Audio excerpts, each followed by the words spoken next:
Apakah kamu adalah seorang yang temperamental dan mudah marah pada hal-hal sepele? Jika demikian, maka kamu harus mulai belajar untuk mengendalikan emosimu.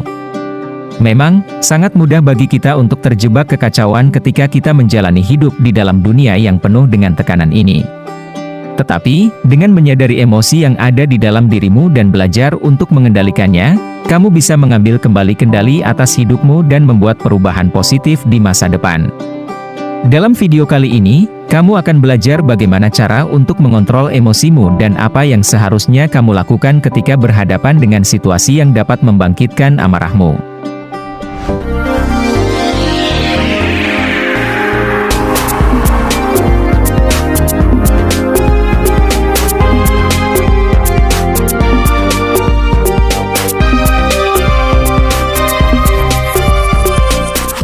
Nomor 1, cari tahu hal-hal apa saja yang membuatmu emosi.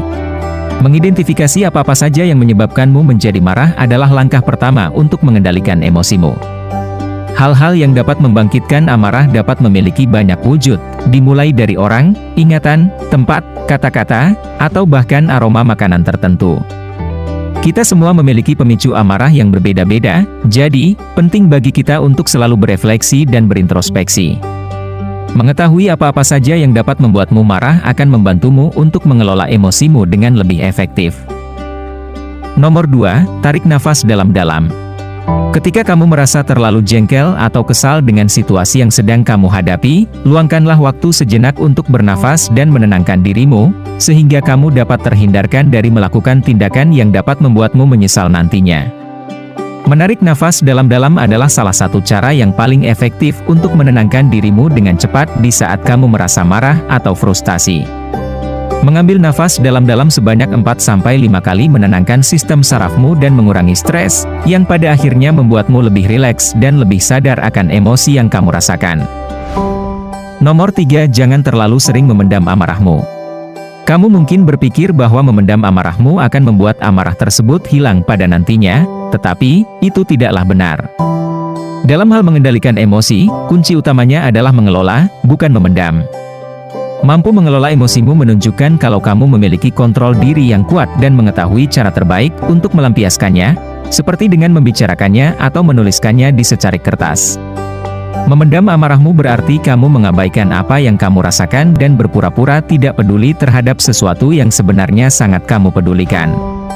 Melakukan demikian dapat menyebabkan penumpukan perasaan negatif yang berpotensi mengarah pada perilaku agresif yang bisa membahayakan keselamatan diri sendiri maupun orang lain di kemudian hari. Nomor 4, pilihlah kata-katamu dengan bijak. Ketika kamu sedang emosi, ketahuilah kalau pilihan kata-kata yang kamu gunakan merupakan pedang bermata dua, karena itu dapat membantumu untuk memperbaiki situasi atau malah memperburuk keadaan. Ketika seseorang mengatakan atau melakukan sesuatu yang tidak kamu sukai, mudah untuk mengucapkan kata-kata seperti, "Kamu selalu saja melakukan ini kepada diriku," atau "Kamu tidak pernah mau mendengarkanku." Perlu diingat bahwa menggunakan pernyataan seperti itu kemungkinan besar hanya akan memancing kemarahan dan pembelaan dari orang lain. Daripada menyalahkan seseorang atas emosimu, ambillah tanggung jawab dan jujurlah tentang apa yang sebenarnya kamu rasakan. Misalnya, daripada mengatakan, "Kamu ini selalu saja terlambat," akan lebih baik jika kamu mengatakan, "Saya merasa kecewa ketika kamu terlambat karena itu membuat saya khawatir tentang keselamatanmu di jalan." Melakukan hal ini membuat orang lain menjadi sadar akan apa yang kamu rasakan dan menjauhkan mereka dari pemikiran kalau kamu hanya bisa menghakimi perilaku orang lain saja. Nomor 5, jangan meninggikan suaramu. Meninggikan suara adalah pertanda kalau kamu telah kehilangan kendali atas dirimu sendiri. Ketika kamu emosi, wajar saja jika kamu ingin mengekspresikan perasaan dan pemikiranmu sekeras mungkin, tetapi, ketahuilah kalau melakukan itu hanya akan memperburuk keadaan. Daripada meninggikan suaramu, gunakanlah nada yang tenang dan tegas karena dengan demikian, kata-kata yang kamu ucapkan akan terkesan lebih kuat dan bermakna. Bahkan, kamu mungkin juga dapat membujuk seseorang yang tidak setuju denganmu jika pendapatmu didukung oleh fakta dan logika. Mempertahankan ketenanganmu dapat membantumu untuk membangun komunikasi yang efektif dengan lawan bicaramu dan membuat mereka merasa dihargai, yang pada akhirnya memudahkan kalian untuk menyelesaikan konflik. Nomor 6, hindari membuat asumsi. Membuat asumsi tentang perbuatan atau niatan orang lain tanpa sepenuhnya merasa yakin dengan asumsi tersebut dapat menyebabkan emosi dan kekecewaan. Ingatlah bahwa tindakan menduga-duga sangat berbahaya karena mereka didasarkan pada informasi yang tidak lengkap. Jika kamu membuat asumsi dan bereaksi berlebihan atas asumsi tersebut, orang lain bisa saja merasa diserang dan juga mulai bereaksi berlebihan. Jadi, lain kali, ketika seseorang mengatakan sesuatu yang tidak kamu setujui atau melakukan hal-hal yang tidak kamu pahami, jangan langsung menarik kesimpulan. Sebaliknya, ajukanlah pertanyaan untuk mengklarifikasi apa maksud atau niat mereka yang sebenarnya sebelum kamu membentuk opini tentang kata-kata atau tindakan mereka. Melakukan ini akan memungkinkan mereka untuk menjelaskan intensi mereka dengan lebih jelas, sehingga kalian berdua dapat saling memahami dan terus bergerak maju. Nomor 7. Berempatilah terhadap orang lain. Ketika kita merasakan bahwa amarah sedang menguasai diri kita, kita cenderung terlarut dalam amarah tersebut, daripada tetap berpikir dan bertindak rasional tentang apa yang terjadi di sekitar kita. Jika kamu ingin mengendalikan emosimu di saat situasi sedang memanas, maka kemampuan untuk berempati dengan orang lain sangatlah penting.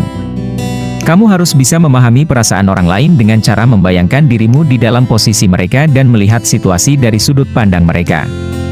Meskipun melakukan ini terkadang sulit, kamu harus ingat bahwa setiap orang memiliki masalah dan kesulitan di hidupnya masing-masing. Mereka mungkin sedang mengalami hari yang buruk atau menghadapi cobaan yang berat di dalam hidup mereka. Memang, kamu mungkin tidak selalu setuju dengan perilaku atau opini seseorang, namun, menjadi pengertian dan berempati dengan mereka akan memungkinkanmu untuk memilih tindakanmu dengan lebih tepat. Nomor 8. Istirahatlah sejenak. Jika kamu sudah mencoba segalanya dan masih merasa kesulitan untuk mengontrol emosimu, luangkanlah waktu untuk beristirahat sejenak. Melakukan demikian adalah strategi yang efektif untuk mencegah agar kamu tidak bereaksi berlebihan, sehingga kamu mampu menyelesaikan konflik yang sedang kamu hadapi dengan lebih baik. Dengan beristirahat sejenak, kamu mendapatkan kesempatan untuk menenangkan dirimu dan menjernihkan pikiranmu yang pada akhirnya memungkinkanmu untuk mengambil tindakan atau memilih perkataan dengan lebih rasional. Taktik yang satu ini akan sangat bermanfaat jika orang lain membuatmu merasa terluka atau kecewa. Meluangkan waktu selama beberapa menit untuk menyendiri dapat membantu meredakan ketegangan sebelum kamu kembali untuk melanjutkan pembicaraanmu. Ketika kamu tidak bereaksi terhadap emosimu, kamu memiliki ruang untuk memilih tindakan atau perkataanmu dengan bijak. Ketahuilah kalau kamu selalu dapat memilih sikapmu dalam menanggapi amarah, bahkan jika orang lain dengan sengaja mencoba memancing reaksimu. Ingatlah kalau hanya kamu yang mampu mengendalikan emosimu dan mengontrol dirimu dalam menanggapi amarah yang ada di hatimu. Ini berarti, saat seseorang mencoba untuk membuatmu marah, kesal, atau jengkel, maka itu terserah padamu apakah kamu akan terpancing oleh perbuatan mereka atau tidak.